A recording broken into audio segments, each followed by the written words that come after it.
The oven door swung open and a wave of heat slammed into my face. I shifted the tray with a practiced motion, gripping it through a thick towel. My forearms stung where old burns had never fully healed. New ones joined the collection every few weeks. In the army kitchen, nobody cared. You learned, you adapted, you kept moving. The family day event at Fort Liberty was in full swing. Spouses, kids visiting relatives. Laughter echoing down the corridor. The smell of roasted meat, fresh bread, and cheap coffee filled the air. I was in charge of this kitchen today. A dozen soldiers moved around me with quiet efficiency. They respected rank here. They respected competence. That was the rule. It made life simple. A timer beeped. I slid another tray onto the stainless rack. Sweat ran down my neck under my collar. My phone vibrated in my pocket. Mom. I stared at the screen for half a second. She rarely called during duty hours. That usually meant one of two things. Either someone needed money or someone needed saving. I stepped toward the prep table and answered. Hi, Mom. Her voice came through clean and cool, like she was calling from a spa instead of our house in Charleston. Lauren, I need to talk to you about Madison's engagement. I kept my eyes on the kitchen. A young private fumbled with a saucepan. I corrected him with a nod. Life kept moving around me. What about it? I asked. There was a brief pause. Then the words dropped casual and sharp. Madison doesn't want you at the party.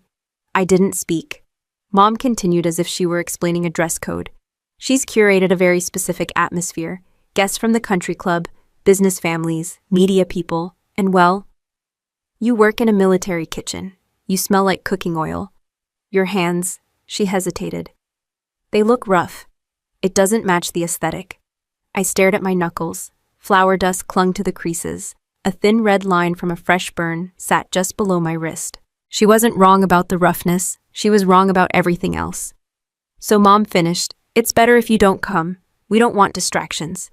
A tray clattered behind me. Someone apologized. I raised a hand without turning. I see, I said.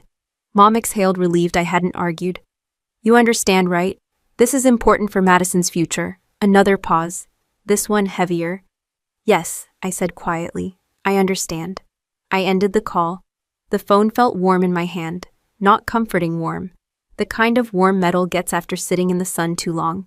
I slid it back into my pocket and went back to the oven. Nobody in the kitchen knew what had just happened. And I wasn't about to tell them. Soldiers don't collapse on the floor because someone hurt their feelings. They do the job. I lifted another tray. My left forearm brushed the oven edge. A quick hiss. Skin flared hot. I sucked in air through my teeth. It would blister later. Behind me, kids were laughing in the hall.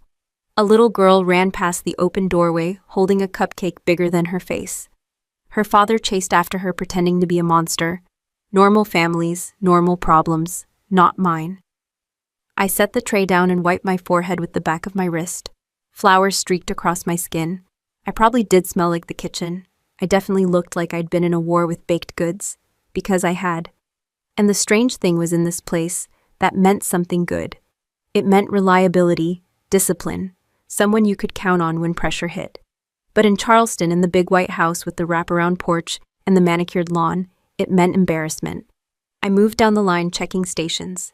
Everything under control, everything precise, everything working. That's what I did. I kept systems running. My mother's words replayed anyway. It doesn't match the aesthetic. Not, I'm sorry, not thank you for everything you've done. Just don't come. I opened a storage drawer, pulled out more parchment paper, and tore it cleanly. The sound was sharp, satisfying. A sergeant stepped up beside me. Maya Torres. She had flour on her cheek and a grin that never seemed to go away. Events going smooth, Captain, she said. Good, I replied. She studied me for a moment. Not nosy, just aware. Good soldiers are. You're quiet today. I'm fine. She accepted that. No prying, no fake sympathy, just a nod and back to work. That was another thing the Army taught me. Not everyone deserves access to your personal life. Some people only get the professional version. Clean, contained, efficient. If only family worked that way. The afternoon pushed forward. Plates went out. People thanked us. A colonel shook my hand and told me the food was excellent. I nodded and said, happy to serve, because that was the truth. Serving had always come naturally to me. I just never asked who I was serving. The kitchen slowly began to empty as the event wound down, trays stacked, Surfaces wiped, floors mopped, soldiers joked with each other, swapping stories, planning the rest of their weekend. I stood at the sink, running cool water over my latest burn. It stung less now, just a dull pulse. I looked at my reflection in the metal backsplash. Hair pulled back tight, no makeup, eyes a little tired. Uniform clean, crisp, earned. Hands rough, scars visible. A professional, a soldier, a baker. A woman who paid her family's bills. A woman who just got uninvited from her sister's engagement because she didn't fit the vibe. A small smile tugged at my mouth. Not because it was funny, because it was absurd. Because part of me couldn't believe I still felt surprised. A tear slipped down my cheek. I wiped it away with the same hand that had pulled trays out of ovens and signed transfer forms and wired money across states. No sobbing, no breakdown, just a moment, then gone. I turned off the faucet, dried my hands, straightened my uniform. The kitchen was quiet now, the kind of quiet that comes right before something shifts. I walked to my locker, grabbed my bag, and slung it over my shoulder. My phone buzzed again. A text from Madison this time. Don't take it personal, it's just business. I stared at the message. Business.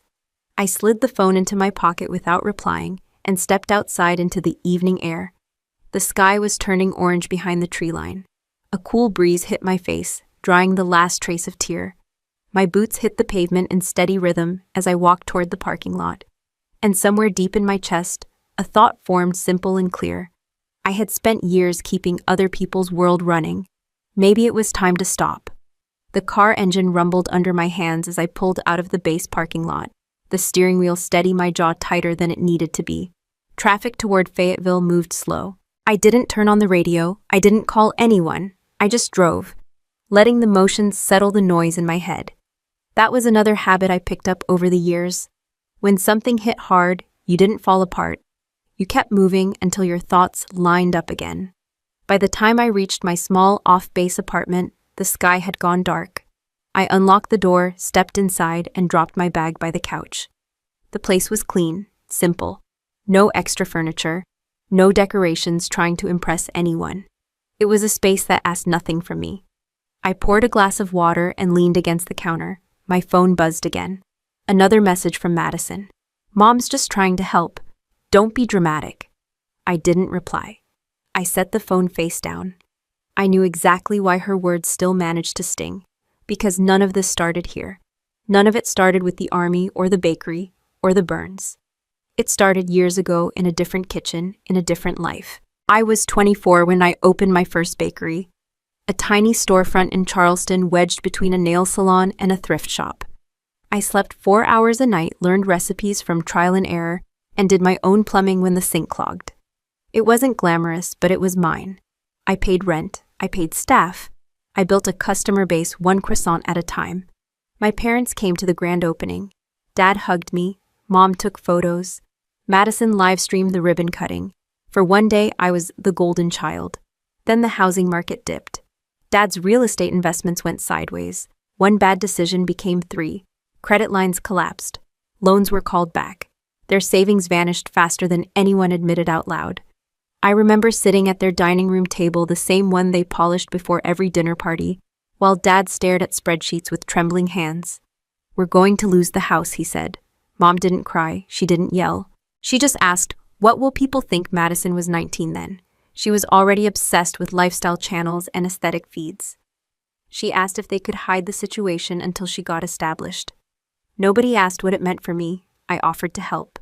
At first it was small, cover a missed payment, pay a utility bill, float them for a month. Then the bakery struggled. Charleston rent rose, ingredients cost more, my margin shrank. I worked harder, slept less, smiled through exhaustion. And still the numbers stopped working. One night I sat on the floor of my bakery after closing, flowers still in my hair, and realized I couldn't save 2 sinking ships at the same time. The Army recruiter's office was across the street. That's not a poetic exaggeration. It was literally across the street. I walked in the next morning. 6 months later, I stood on a parade ground in a stiff new uniform, swearing an oath. I told myself I was doing it for service, for structure, for a future. The truth was simpler. The Army paid on time. The Army offered housing. The Army gave me a steady income I could send home before spending $1 on myself. The first time I sent money to my parents from my new military account, I did it sitting on my bunk. I remember the number, $4,200, almost my entire monthly disposable income. Dad called me that night. "You saved us," he said. His voice sounded smaller than I remembered. Mom got on the phone next. "You're a blessing, Lauren. We're so proud of you." Madison sent a text with a heart emoji and a picture of herself at a rooftop bar. At the time, I didn't see the pattern. I saw gratitude. I saw family pulling together. I saw myself as the responsible one, the fixer, the reliable daughter. Years passed. My parents kept the house. The country club membership stayed active. Dinner parties continued.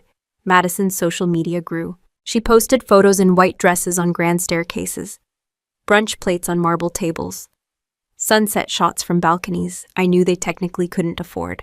Whenever anyone asked what I did, Mom answered for me. "She runs a bakery," she'd say. "Artisan pastries, very niche, very exclusive." She never mentioned the army, not because it was shameful in general. People respect the military. But in her circle, the image was everything.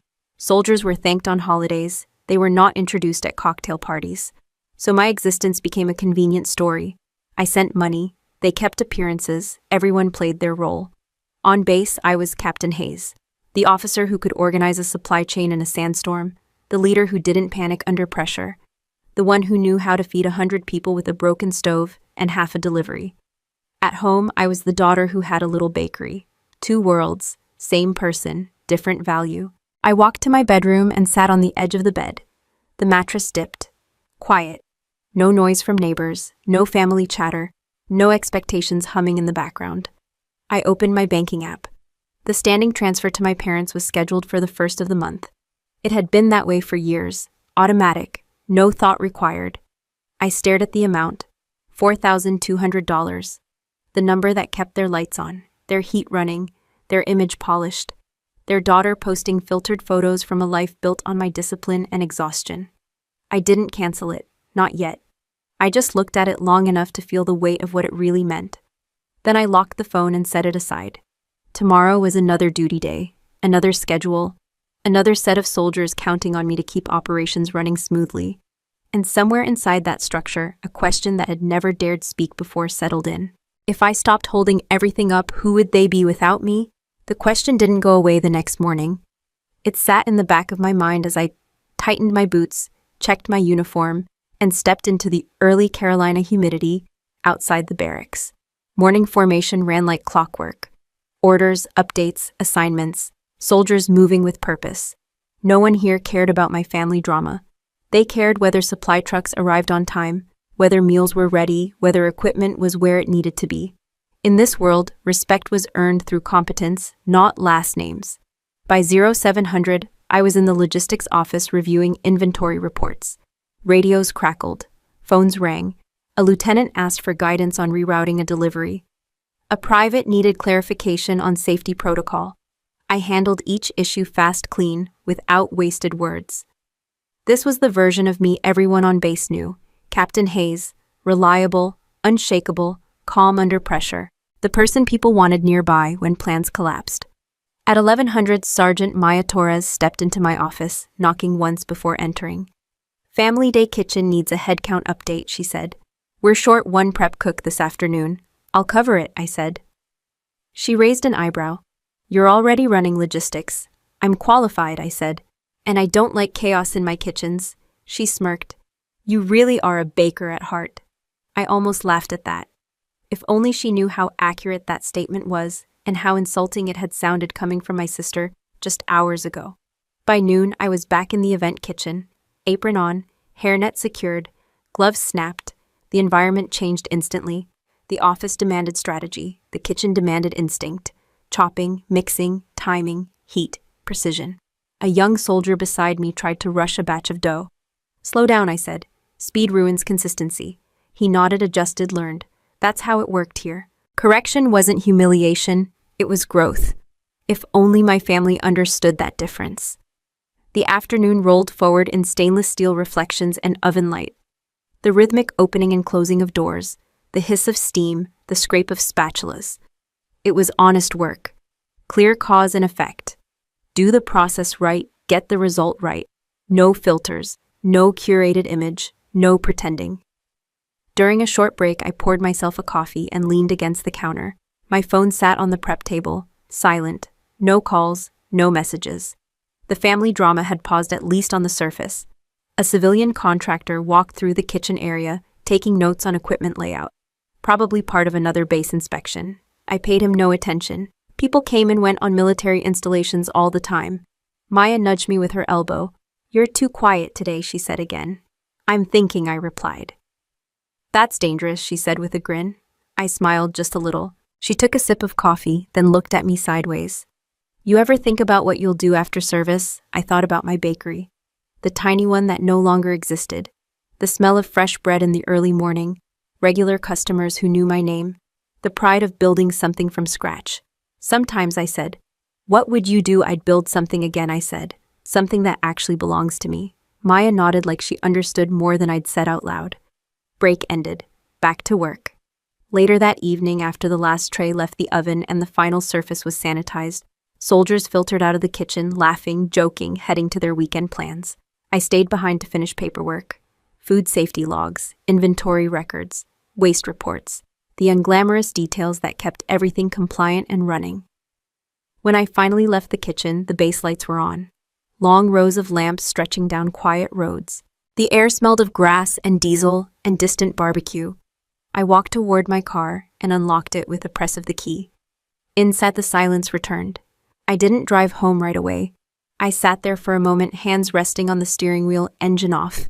On base, I was respected, trusted, valued. At home, I was a funding source with rough hands and the wrong aesthetic. 2 lives, 1 body. I started the engine and drove. At a red light, my phone lit up again. Another message from Madison. "You're really not coming, right?" Just confirming. No greeting. No softness. Just logistics. Like booking a venue or canceling a vendor. I typed 3 letters. Okay, I deleted them. I locked the phone and tossed it onto the passenger seat. I didn't need to answer. My silence would say enough. By the time I reached my apartment, I was exhausted. Not physically, that kind of tired I could handle. This was different. It sat behind the ribs. Heavy, slow, persistent. I took off my uniform jacket and hung it carefully in the closet. I folded the kitchen apron and set it on the shelf above it. Soldier and baker, side by side. 2 identities sharing one small apartment. I showered, let the water run over my shoulders. Washed off the smell of oil and sanitizer. The burns stung briefly, then dulled. When I stepped out, steam filled the bathroom mirror. I wiped a circle with my hand and looked at myself again. Same face, same eyes, same quiet discipline. But something underneath had shifted, like a gear slipping into a new position. I dressed in simple clothes and walked to the kitchen, opened the fridge, half a carton of eggs, some vegetables, a leftover piece of bread. I cooked a small meal for myself. Simple, efficient, no presentation, no audience, just fuel. As I ate at the counter standing, I thought about how many years I had lived for systems outside myself. Family, duty, obligation, image, survival. And for the first time, I wondered what it would look like to live by choice instead. The thought didn't scare me, it felt like relief. That sense of relief stayed with me the next morning as I stepped onto the base again, coffee in hand, uniform crisp, mind steady. I moved through the day like always, but something had shifted in how I carried myself. Straighter, quieter, less willing to bend. By mid-morning, the family day event area was busy again. Balloons, folding tables, civilian volunteers, soldiers guiding visitors. The event kitchen was open to relatives and approved guests, which meant controlled chaos and polite smiles. I was checking a delivery manifest when the front desk clerk radioed me. "Captain Hayes, your family is here." I didn't ask which family, I already knew. I walked to the entrance of the event kitchen, and there they were. My father, Robert Hayes, in a linen blazer he only wore when people important might see him. My mother, Diane, hair, perfect pearls around her neck. And Madison in a white sundress and oversized sunglasses, phone already in her hand, filming herself walking in. For a moment, none of them noticed me. They were too busy looking around, assessing the space, deciding how it reflected on them. Then Madison spotted me. Her smile froze for half a second before switching back on, bright and artificial. "There she is," she said, walking toward me like we were about to take a family photo. Mom hugged me lightly, careful not to wrinkle her blouse. Dad gave me a firm pat on the shoulder like I was a business contact. No one mentioned the phone call. No one mentioned the uninvitation. Mom got straight to it. "We have a problem," she said. Madison sighed dramatically, pulling off her sunglasses. "The dessert vendor canceled. Some emergency. Totally unprofessional." Dad leaned in slightly. "We need you to help us." I looked at them. 3 people who hadn't asked how I was in months. 3 people who never once asked what my days here looked like. 3 people who lived in comfort because of a number that left my bank account every month. "What do you need?" I asked. Madison brightened, stepping closer, lowering her voice as if sharing something exciting. 500 mini pastries. Elegant, gold dust, vanilla and raspberry, the kind you used to make. For the engagement reception, we need them by tonight. I blinked once. Tonight, I repeated. "Yes," Mom said. "The event starts at 7. I glanced at the clock on the wall. It was 10:12 a.m. "You're asking for a production timeline that takes 2 days," I said. "Minimum." Dad waved his hand. "You have industrial equipment here. You have staff. You're in the army. You handle emergencies. You'll figure it out." Madison crossed her arms. "It's not that hard. It's just baking." There it was again. Just baking.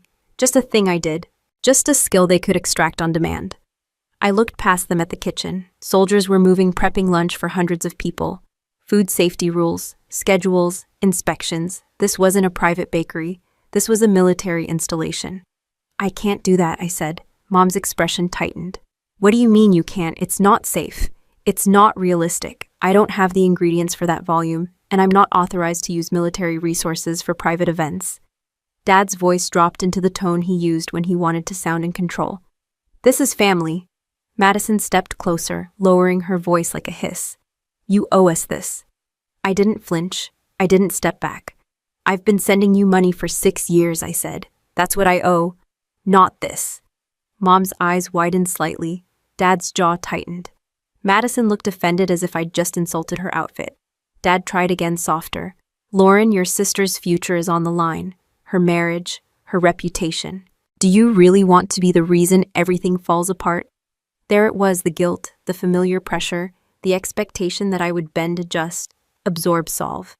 Except something had changed. I wasn't angry, not yet. I was simply done pretending their emergencies were my responsibility. "I can't," I said again. "And I won't," Madison's voice shot up. "You're doing this because you're bitter, because Mom told you not to come. You're trying to get back at me." I shook my head. "I'm doing this because I live in reality." Mom's smile vanished completely now. "You don't understand how things work outside this base," she said. "You're isolated here. You've forgotten what society expects." I almost laughed. Society, the society that accepted their lifestyle because my direct deposit cleared every month. A small crowd of nearby volunteers had gone quiet. A few soldiers slowed their movements, glancing over without staring. Military culture teaches you not to get involved in personal drama. But they heard enough. Dad leaned closer. "Just say yes," he said. "We'll talk about details later." He didn't say payment. He didn't say thanks. He didn't say please. Madison lifted her phone, pretending to record something else, but I saw the lens angled toward me. She wanted content, even now. I looked at all 3 of them, my family, polished, composed, desperate underneath it all. I said no, I repeated. Madison's eyes flashed. "You think you're better than us because you wear a uniform," she snapped. "You're still the same girl who played with dough in a tiny shop." Dad raised his voice slightly, now losing control. "You will help us, Lauren. That's what family does." I kept my tone even. "Family doesn't use each other like tools." Mom stepped forward, her voice sharp enough to cut glass. "If you walk away from this, don't expect us to forget it." I met her eyes. "I won't expect anything." The air between us felt tight, stretched thin, ready to snap. A kitchen full of people, a base full of order, and my family standing in the middle of it, demanding something they had no right to demand. Behind them, a civilian contractor in a dark suit stepped into the event area, accompanied by a base officer. He looked around, scanning the kitchen setup, taking mental notes. None of us noticed him yet, because my sister was still talking, and she wasn't lowering her voice anymore. Her voice carried across the event kitchen, now sharp enough that even the clatter of pans couldn't hide it. "You're pathetic," Madison said, "hiding on a military base because you couldn't make your little bakery work. Now you want to sabotage my life because you're jealous. A private near the sink suddenly became very interested in polishing a tray that was already spotless. Maya slowed her steps beside the prep station but didn't intervene. She trusted me to handle my own battles. Dad stepped in, trying to regain control. Madison, lower your voice, he muttered, then turned to me. Lauren, don't take this personally. We're under pressure. You understand pressure. You're in the army. I almost smiled at that. Yes, I understood pressure. Pressure was feeding 200 soldiers when the power flickered. Pressure was rerouting supply trucks in a storm. Pressure was standing between chaos and collapse. This was entitlement in expensive clothing. Mom stepped closer, her perfume cutting through the smell of garlic and hot metal. Say yes, she said quietly. Just say yes and we can forget all of this. Forget. Like the call, like the uninvitation, like the years of wiring money without a single question about whether I was okay. I looked at Madison. She was already imagining the pastries, the photos, the captions, the praise, my work framed as her aesthetic. I looked at Dad, the man who once thanked me for saving the family, now treating me like a stubborn employee. I looked at Mom, the woman who cared more about atmosphere than apology, and I realized something simple. They weren't asking for help. They were demanding obedience. I already gave you my answer, I said. Madison's eyes went wide. So that's it, she said. You're really going to let my engagement fall apart? I didn't raise my voice. I didn't step forward. I didn't step back.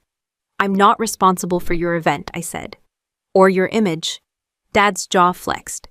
You're forgetting your place, he said. I held his gaze. My place is here, I said. Not there. Mom inhaled sharply. Madison let out a humorless laugh. Listen to her, Madison said, throwing her hands up. Captain Perfect, Miss Military Baker. Who do you think you are? A civilian voice interrupted before I could answer. Captain Hayes. We all turned. The man in the dark suit had stepped closer now, clearly visible. Late 30s, clean cut, salt and pepper at the temples, calm eyes that took in everything at once. He stood beside a base officer who looked slightly out of breath from catching up. Captain, the officer said, this is Mr. Ethan Cole. He's here for the food services contract review. Ethan Cole. I recognized the name. Atlas Resort Group. Veteran-focused hospitality network. High-end, well-funded, serious reputation. He extended his hand to me. It's good to finally meet you in person, he said. I shook his hand, surprised. I'm sorry, I said. I don't believe we've met. He smiled slightly.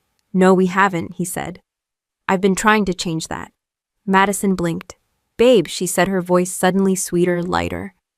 What are you doing here? Ethan turned his head toward her as if noticing her for the first time. I had a scheduled visit with base leadership, he said. We're exploring food service partnerships for several military installations. Madison stepped closer to him, sliding her arm through his like she was reclaiming property. You're early, she said. You're not supposed to see me before the party.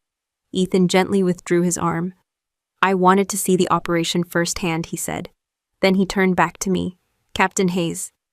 I've read about your kitchen program here. Efficiency ratings, food safety metrics, waste reduction. It's impressive.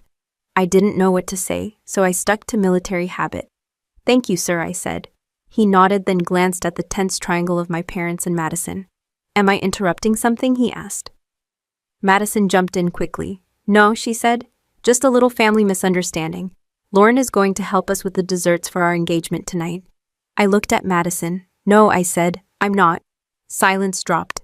Even the ventilation fan sounded louder. Ethan raised his eyebrows slightly but didn't speak.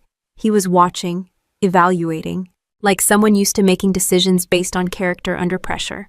Mom tried to recover. Lauren is very talented, she said to Ethan.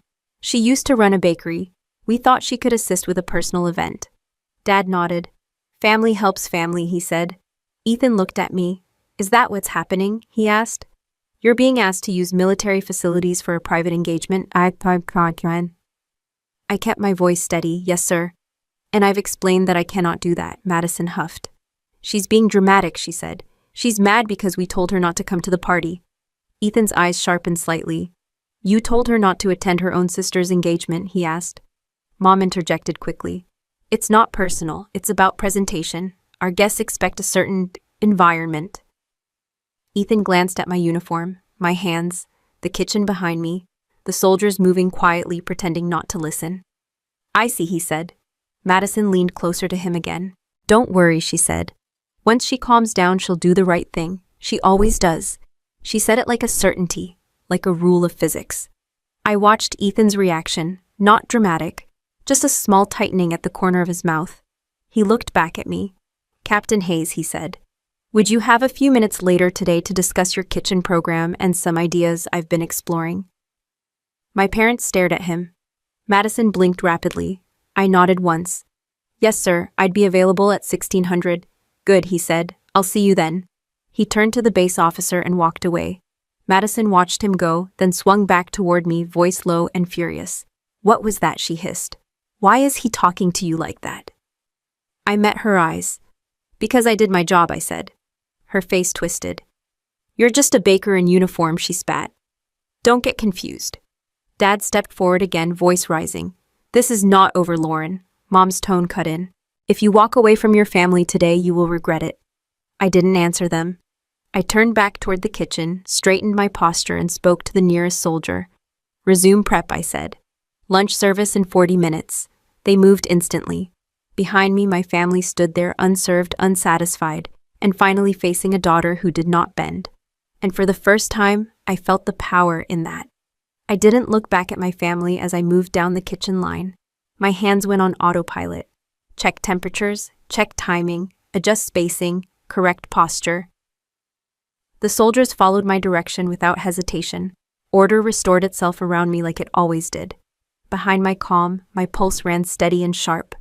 Not panic, not fear, something closer to clarity. Lunch service began.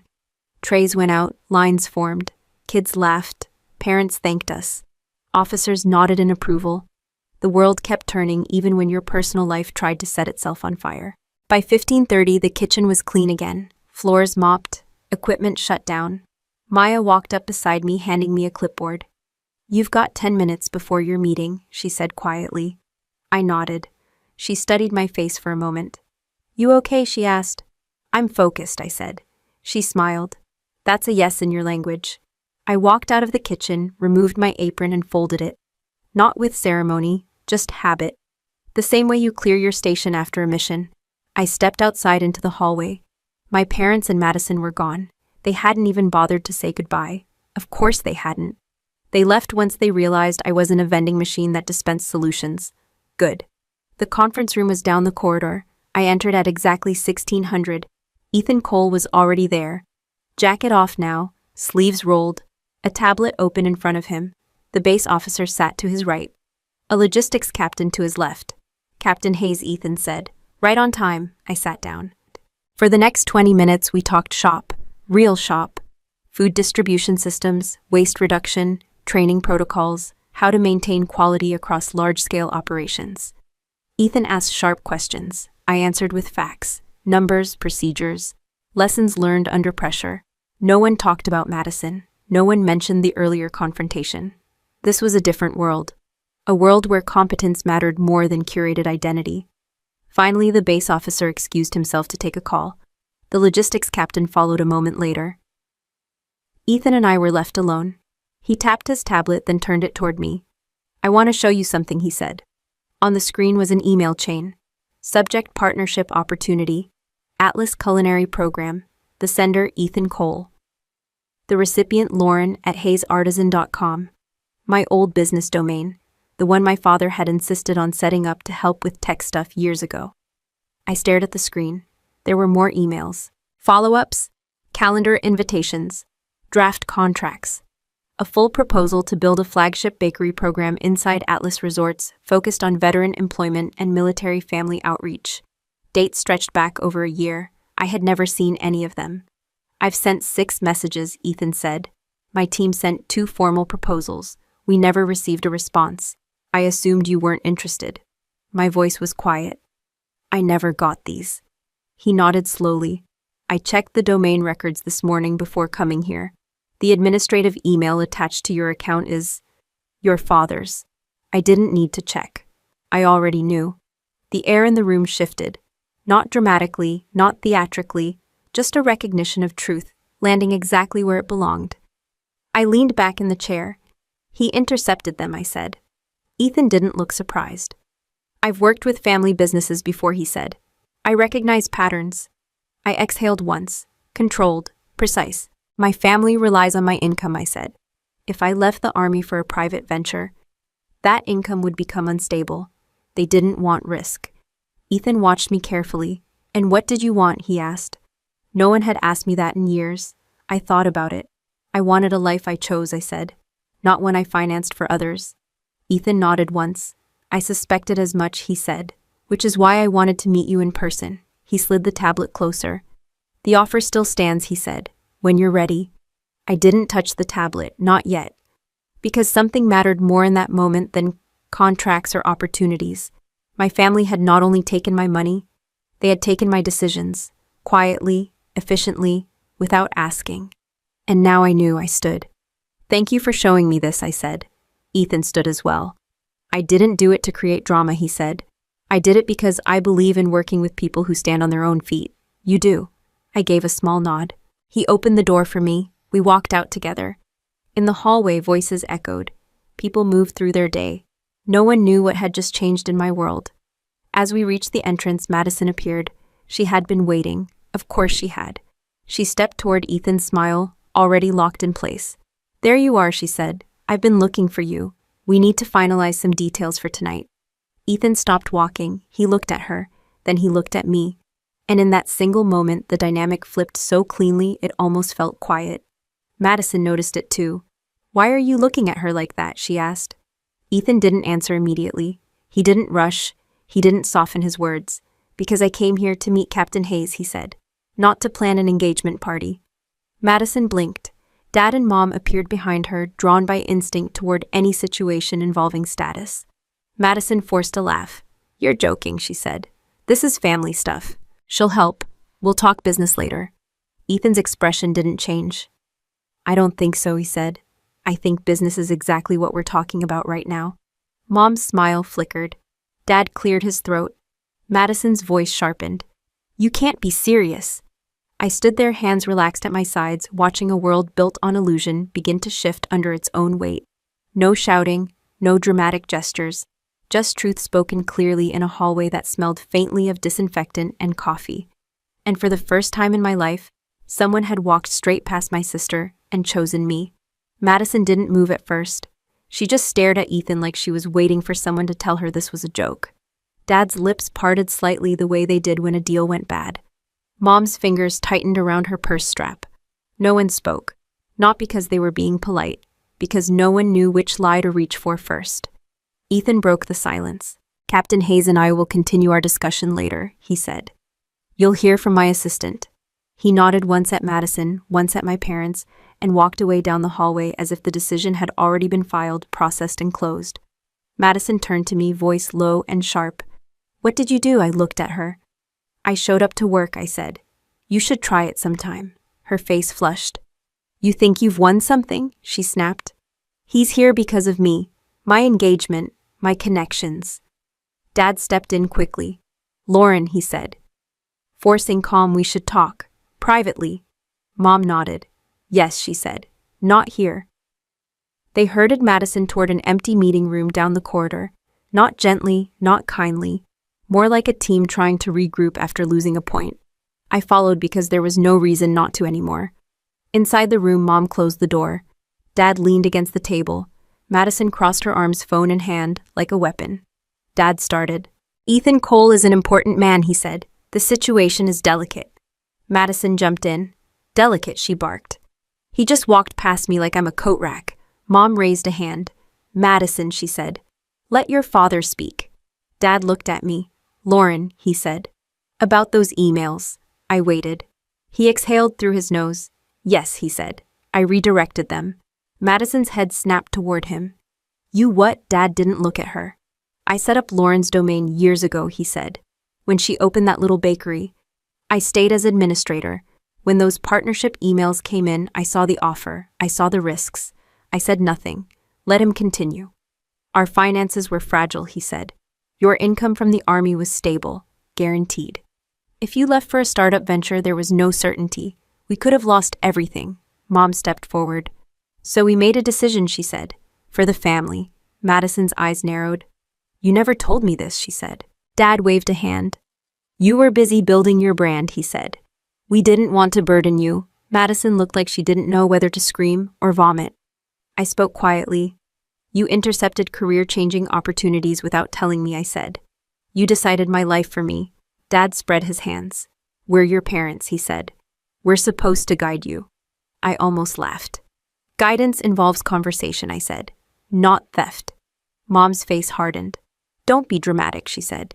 You have a good life, a stable career, respect. You're a captain. Isn't that enough? I looked at her. Did you ever ask if it was what I wanted, I asked. She didn't answer. Madison stepped forward. So what now, she said. You're going to take Ethan's side and ruin my engagement, I turned to her. Your engagement is not my responsibility, I said. Your behavior is, she scoffed. You think you're so noble, she said, standing there in your uniform like a hero. But you're still just the girl who sold cupcakes to pay rent. Dad raised his voice now. Enough, he said. Lauren, if you walk away from this family, you're making a choice you can't undo. I met his eyes. I didn't walk away, I said. You did. Years ago, I just finally noticed. Mom stepped closer, lowering her voice into something meant to sound caring. Sweetheart, she said. We need you. Your sister needs you. We can fix this. Just talk to Ethan. Tell him there's been a misunderstanding. Make this right. There it was again, the assumption that I existed to fix their problems. I shook my head. I won't lie for you, I said. Not anymore. Madison's voice rose again, loud enough to echo.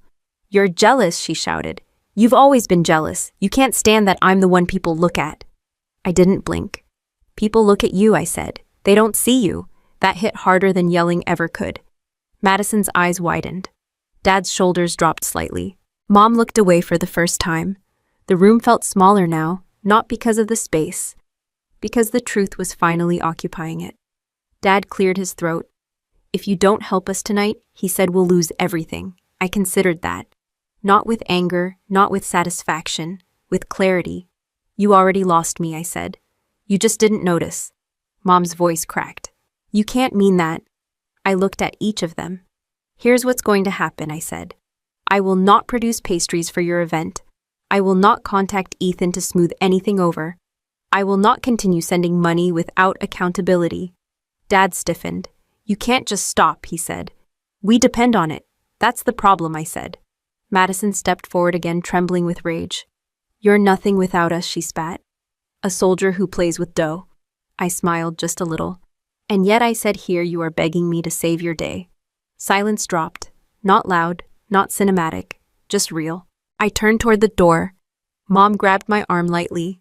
Lauren, she whispered. Don't do this. I removed her hand from my sleeve. I've been doing everything, I said. This time, I'm doing something for myself. I opened the door, stepped into the hallway, and walked back toward the world that finally made sense. Behind me, my family stayed in the room, surrounded by the consequences they'd never planned for. My boots hit the tile floor in steady rhythm as I walked away from that room. No rush, no hesitation, just forward motion. The kind you learn after years of leading people who look to you when things fall apart. I didn't make it 10 steps before Madison's voice tore through the hallway. Lauren. I stopped. Not because I had to, because I chose to. I turned. She stormed out of the meeting room, followed by Mom and Dad scrambling behind her. Her phone was in her hand again, always in her hand, like a second spine. You think you can just walk away, she shouted. You don't get to destroy my life and walk away like some hero. People in the corridor turned their heads. Soldiers, staff, visitors. Nobody interfered. They didn't need to. They knew rank, they knew tone, and they knew when a situation didn't belong to them. Madison stepped closer until we were only a few feet apart. You're doing this on purpose, she said. You've always hated that I'm the pretty one, the successful one, the one people actually care about. I looked at her, really looked. Her dress was expensive, her hair perfect, her nails polished, but her hands shook. Her breathing was uneven.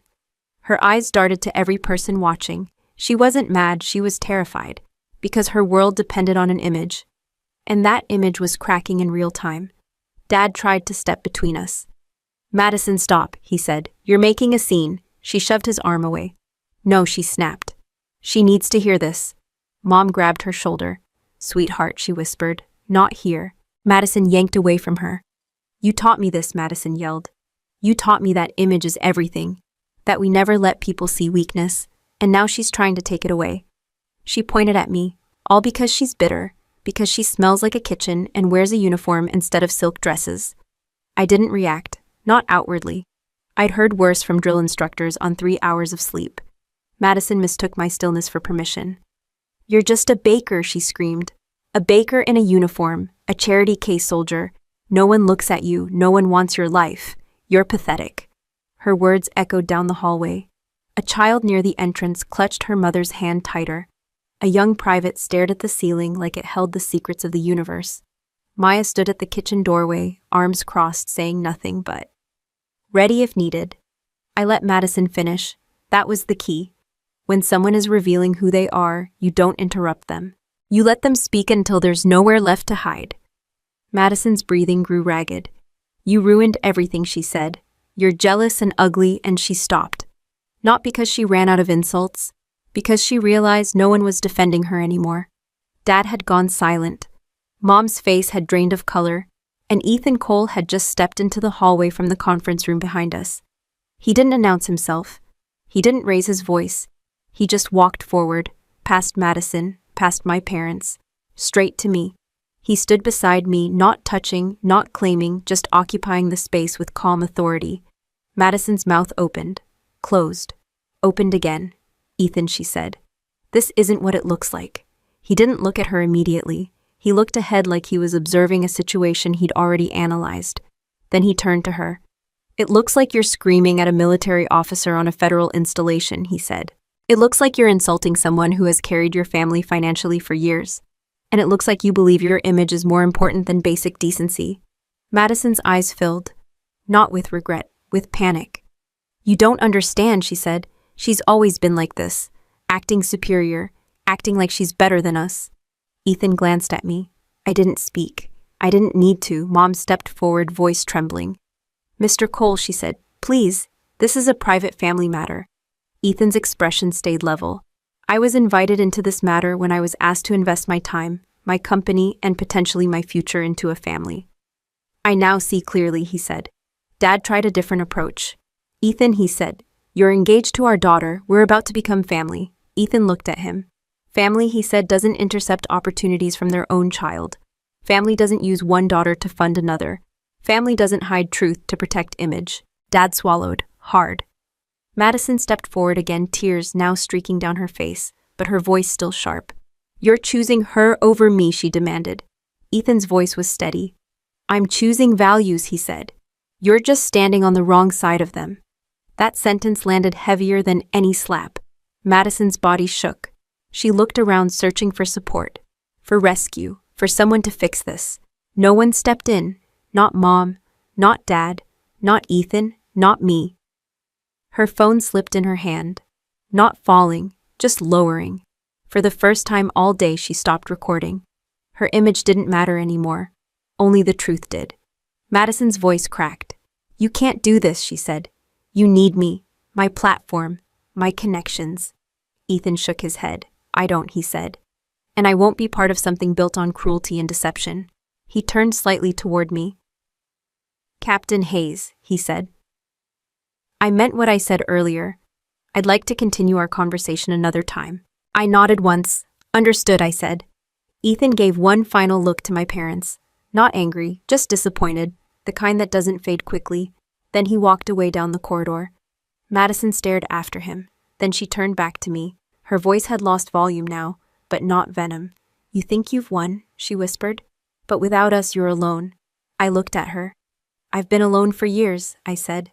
I just didn't admit it. Mom reached for Madison, finally pulling her back. Dad placed a hand on his wife's shoulder. The three of them stood together. For the first time, not in control, not admired, not protected by image, just exposed. I turned away, not because I was done with them, because I was done explaining myself to people who never listened in the first place. And as I walked back toward the kitchen, the corridor felt lighter, not quieter, just clearer, like a door had opened and refused to close again. The kitchen welcomed me back like nothing had happened. Stainless steel counters, clean floors, the faint smell of bread cooling, soldiers finishing their tasks with quiet efficiency. Order, structure, predictability. I stepped inside and took a slow breath. My heart wasn't racing. My hands weren't shaking.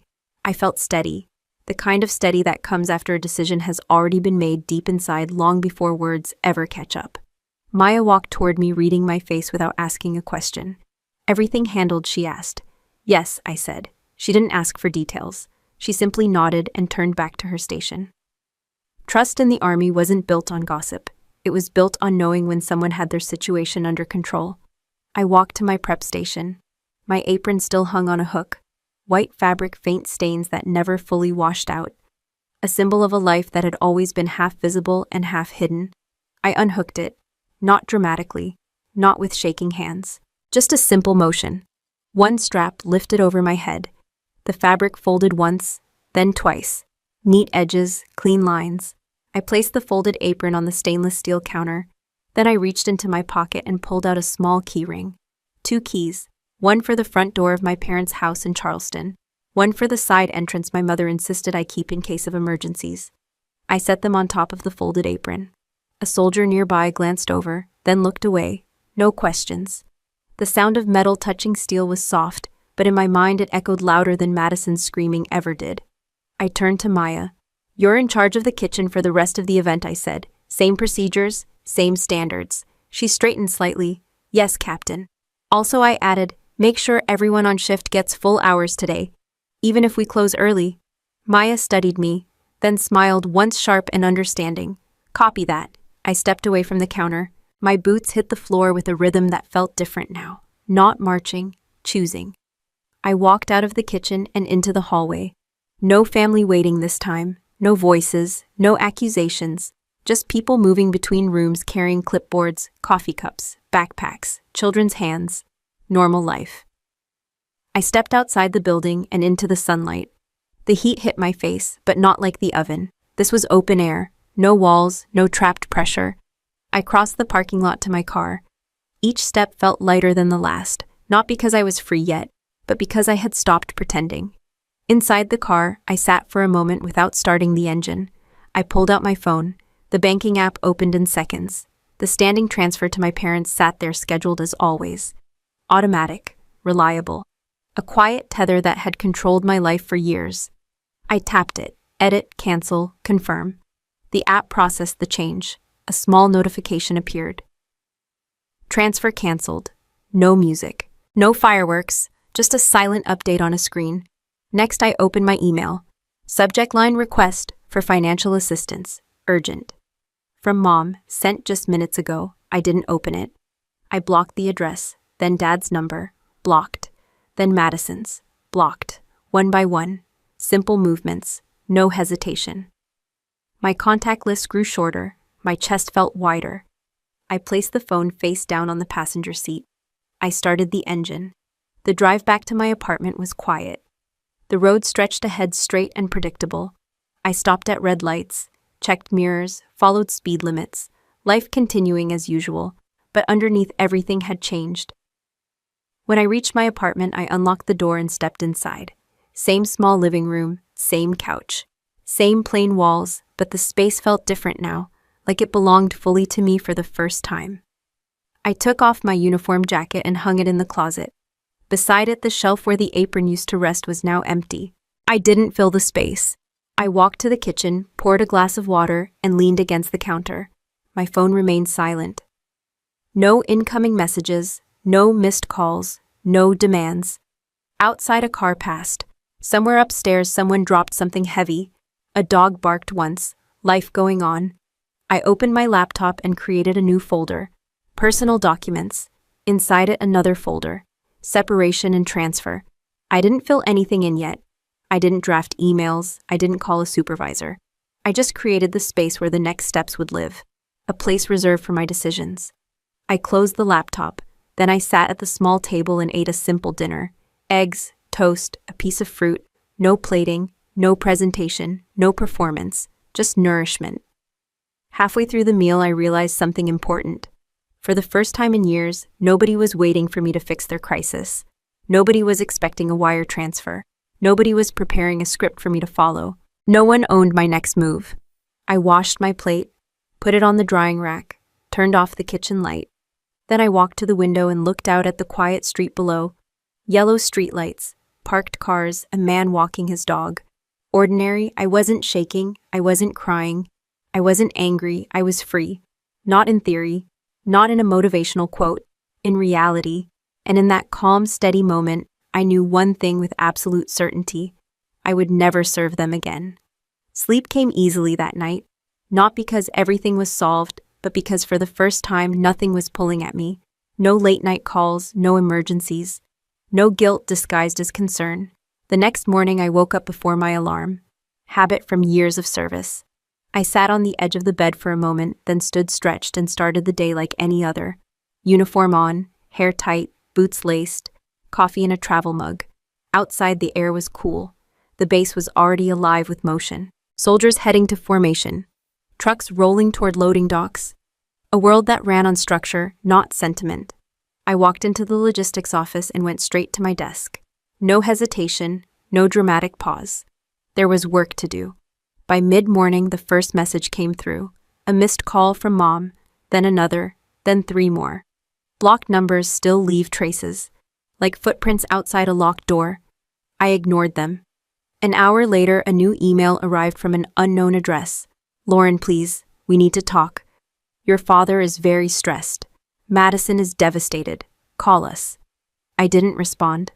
Not because I wanted revenge, because every conversation we'd ever had ended with me giving in. I wasn't playing that game anymore. At lunch, I sat with Maya and a few other officers in the cafeteria. They talked about weekend plans, sports-based gossip, normal things. Maya leaned toward me. You're lighter today, she said quietly. I made a decision, I said. Good decisions usually feel like that, she replied.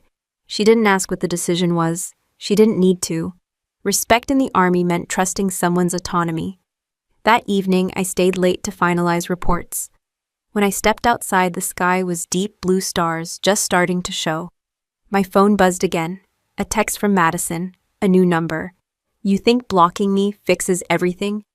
You're tearing this family apart. I read it once, then deleted it. Another message came a few minutes later. The venue is threatening to sue. We can't cover the fees. Dad says this is on you. I shook my head once slow, no reply. The following week, information trickled in without me asking for it. A cousin sent a vague message about family tension. An aunt left a voicemail saying, your mother is heartbroken. An uncle asked if I could just help one more time to smooth things over. I blocked each number, not with anger, with clarity. 2 weeks later, I received a final email from Dad's new address. Lauren, your mother and I have made mistakes. But blood is blood. You cannot abandon family. Call us. We'll forget everything. Forget everything. The same phrase Mom used in the kitchen. The same phrase that meant erase your boundaries, erase your pain, erase your autonomy. I deleted the email. That was the last communication I ever received from them directly. And life didn't collapse. It kept moving, bills were paid, work was done, meals were cooked, reports were filed, laughter still existed, the sun still rose, the world didn't punish me for choosing myself. A month later, Ethan Cole reached out through official channels. A polite message. No pressure, no urgency. Captain Hayes, when you're ready to talk, the door remains open. I read it once, then archived it. Not because I wasn't interested, because I wasn't rushing into anything ever again. I spent the next few months doing what I did best. Leading teams, solving problems, improving systems, being the officer my soldiers relied on. But something had changed. I no longer sent money home. I no longer checked my phone with dread. I no longer lived in 2 worlds. There was just one, mine. And in the quiet moments when I cooked for myself, when I folded laundry, when I walked alone under the base streetlights, I started to think about something deeper than anger or justice. I thought about patterns. Because my story wasn't unique. I'd met soldiers who sent their entire paychecks home. I'd met nurses who covered their parents' debts. I'd met mechanics who funded siblings' lifestyles. Different jobs, same trap. Family that loved the benefits, not the person. So I started writing notes to myself. Not emotional journaling, practical observations, signs you're being used. They call only when they need something. They avoid talking about your life. They celebrate your success but feel entitled to the rewards. They shame the work that supports them. They resist any independence you try to claim. I wrote them down because I knew one day I'd want to say this out loud to someone else. Someone sitting in a small apartment staring at a bank transfer, wondering why love always felt like obligation. Another list followed. Boundaries that change everything. Stop automatic payments. Require accountability. Say no once and don't negotiate it. Refuse to argue your worth. Leave conversations that become manipulation. Simple, practical, unromantic, effective. Months passed. My family's world adjusted without me. I didn't follow their social media, didn't ask mutual relatives, didn't seek updates. Because closure isn't a conversation, it's a choice. One evening after a long day, I stood outside the barracks watching the sky turn purple. Soldiers joked behind me, a radio played somewhere, the smell of barbecue drifted across the lot. And I realized something important. Walking away wasn't an act of cruelty, it was an act of survival, not dramatic survival, not cinematic survival, just the kind that lets you wake up each day without shrinking yourself for someone else's comfort. That night I opened my laptop again. Inside the separation and transfer folder, I created a new document. Future plans. I didn't fill it out yet. I just let the cursor blink on a blank page, waiting for choices that would finally belong to me. The cursor blinked on the empty document for a long time before I typed a single word. Resignation, not from the army, not yet, but from the role I had played my entire life. The role of fixer, provider, silent supporter, invisible foundation. I didn't rush. I researched. I spoke with senior officers about transition planning. I met with financial advisors. I built timelines, exit strategies, backup plans. For once, every plan I made centered on one person, me. 6 months later, I submitted my transfer request to move from base food services into a logistics training role. Less kitchen time, more leadership development, more flexibility, more preparation for civilian operations later. No one questioned my decision. In the Army, growth was expected. Progression was normal.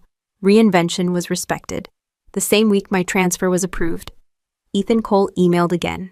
Short, professional, Atlas is opening a veteran-led culinary program in San Diego. If you ever want to talk, I'll be there. I stared at the message, then closed the laptop. Not because I wasn't ready, but because I no longer made decisions out of urgency or fear. I made them out of alignment. A year passed. My service record remained clean. Promotions came. Responsibilities increased.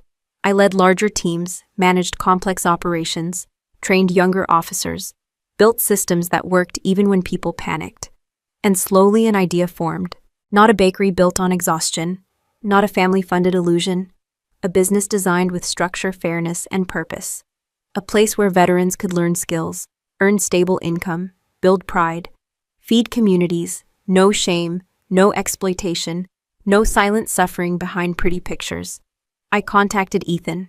We met in San Diego at a cafe near the harbor. No conference room, no assistants, no posturing.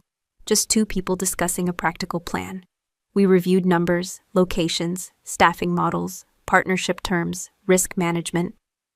He respected my questions. I respected his transparency.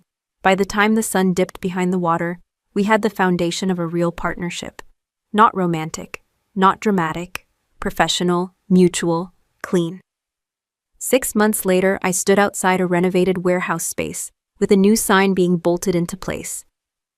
Harbor Hearth Kitchen, a training bakery and food hub, veteran-operated, fair wages, clear schedules, shared ownership opportunities.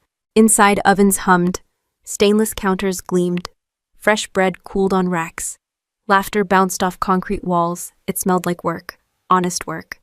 Maya ran the main kitchen floor. She had left the Army 2 months after I did. Now she trained new hires with the same sharp discipline and quiet humor she'd always had. Young veterans learned how to bake, how to manage inventory, how to lead shifts, how to show up on time and trust themselves again. Every paycheck cleared, every promotion was earned, every decision was transparent. No one here was a resource to be drained. Everyone here was valued. On opening day, a line formed outside the building. Locals, military families, tourists, curious neighbors. I stood near the counter, hands resting lightly on the surface. No uniform, no apron, just a simple black shirt with the company logo. A woman stepped up and ordered 2 croissants. She took a bite, closed her eyes, smiled. In that moment, nothing from my old life mattered. Not my parents' house, not Madison's engagement, not the money I used to send, not the names I used to answer to. Only this, a life built by choice. And now I want to speak directly to you, because stories like mine aren't rare. They're just rarely told honestly. If you are the one paying everyone else's bills, solving everyone else's crises, absorbing everyone else's emotions, you need to hear this clearly. Family is not supposed to drain you dry. Love is not supposed to come with invoices. Support is not supposed to require your silence. If your family only calls when they need something, that is not connection. That is dependency. If they celebrate your success, but shame the work that created it, that is not pride. That is exploitation. If they guilt you every time you set a boundary, that is not care. That is control. Here are practical steps you can take if you recognize yourself in this story. First, audit your contributions. Financial, emotional, physical. Write them down. If you feel uncomfortable listing them, that's already a sign. Second, stop automatic giving, automatic payments, automatic apologies, automatic obedience. Make every yes a conscious decision. Third, say no once without justification. You do not need a courtroom defense to own your life. Fourth, observe the reaction. People who love you will adjust. People who use you will panic. Fifth, build independence before you cut ties. Quietly, strategically, safely. Strength is preparation, not impulse. And finally, understand this: walking away from manipulation is not betrayal. It is self-respect. You do not owe people access to your life just because you share DNA. You do not owe your peace in exchange for their comfort. You do not owe your future to someone who stole your past. If they only love what you give, not who you are, then you were never family. You were a resource, and you deserve to be free. A final note: this story contains some fictional details to enhance the drama and emotion, but the lessons and patterns we address are entirely real and still happen to many people every day. If this style doesn't suit you, that's okay. Find other content that better fits your needs.